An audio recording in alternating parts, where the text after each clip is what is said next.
지난해 강원도의 마약 사범이 1,000명에 육박할 정도로 늘었습니다.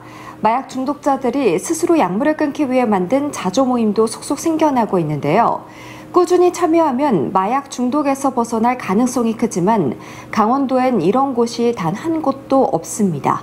나금동 기자가 취재했습니다. 약물을 끊으려는 중독자라면 누구든지 참여할 수 있는 자조 모임. 사회적으로 고립된 마약 중독자들은 이곳에서 경험담을 나누고 서로를 지지하며 마약을 끊으려 노력합니다. 먼저 끊은 사람들이 이제 자기들 경험이 있으니까 도와주거든요. 자기가 회복되고 나서는 또 다른 중독자를 돕고.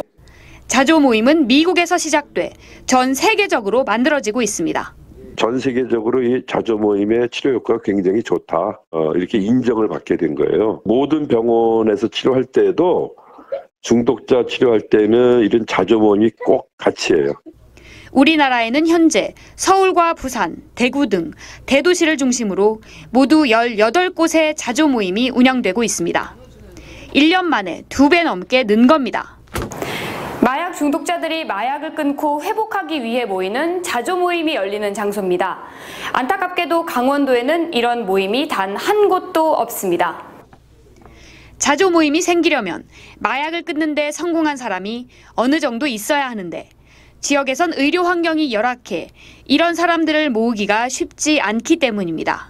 병원에서부터 자조 모임을 이제 형성을 해서 입원해 있는 환자들부터 만들면서 퇴원한 사람들이 또 찾아와서 시작을 그렇게 하거든요. 근데 그런 만한 병원이 없고 그러니까 구심점이 없는 거죠.